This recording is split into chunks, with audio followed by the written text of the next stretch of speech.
I've been making a lot of pizza lately, and I guess I've gotten a little forgetful because yesterday I was rummaging through the refrigerator and I found this old dough ball. I look at the label and it's over a week old. I think it's 8 days old as of today right now. And I'm just gonna try making it, so let's see what happens.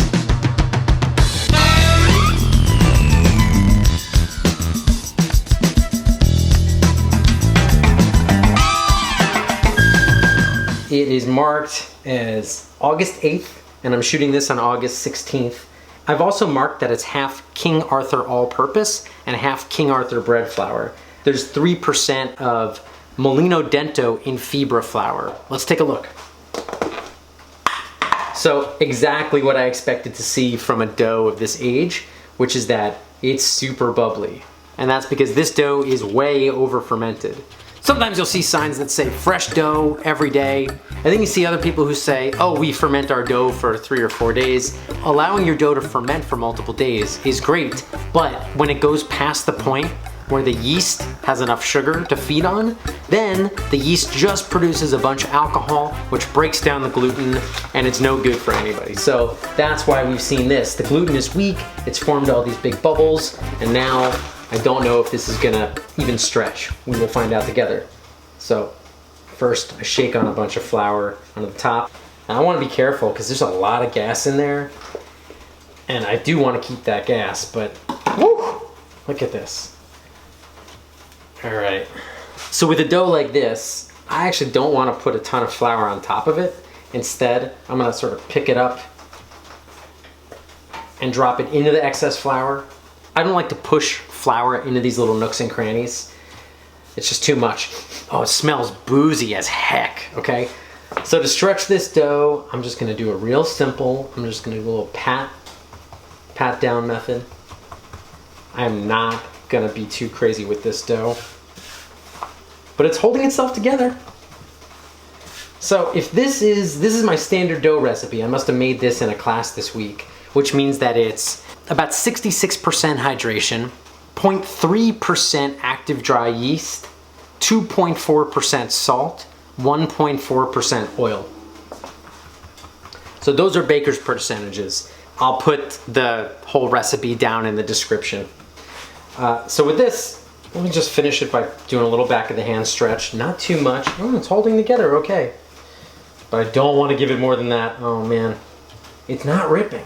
I'm actually really surprised that it's not ripping. I'm gonna build this pizza on my peel just so that I don't have to move a built up wet tomatoey pizza. Okay. And for this cheese for this one, I'm gonna use a combination of whole milk, low moisture mozzarella, and also some whole milk fresh mozzarella. You know what, I'm gonna put a little bit of Parmigiano Reggiano on it now, just to protect any little bits of the crust that are not cheesed or sauced. And then when it comes out of the oven, I'll put a little bit more. Before I sauce it, I give it a quick little move to make sure it's still moving. Awesome. Now, I'm gonna use little dabs of tomato. Give it one last little shimmy, and now I'm gonna put it into the oven. It's going onto a baking steel that's been heating up in the oven for about an hour. And then the last 10 minutes, I've had the broiler going. So this is gonna be a really hot oven right now.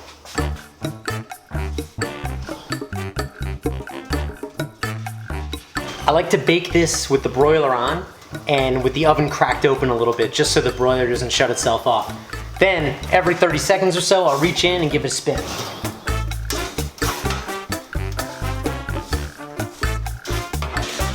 It's right back onto the baking steel with the broiler still on, until I go around about one time and I get char on every little bit. Then I'm gonna reduce the temperature of the oven just to regular bake at whatever highest I can get it, 500, 550. Close the door, let it finish out.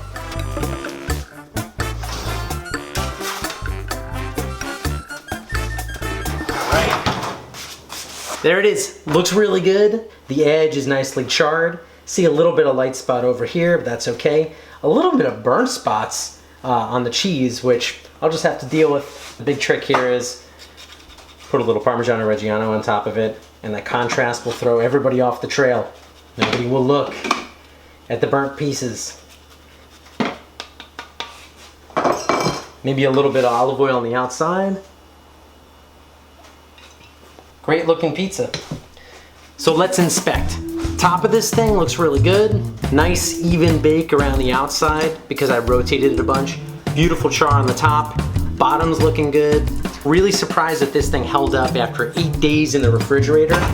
I'm shocked, to be honest. Usually this gets to 4 days, 5 at the most, and then you're done. This was 8 full days. Let's slice it up and see how it tastes. Here's the real test. Edge looks nice and popping. Center stretches thin. Beautiful. Good coloration on the bottom. And the most important part of all, an awesome New York style pizza with an 8-day fermentation dough. I'll put the recipe down below. Thanks for joining me and enjoy your next slice.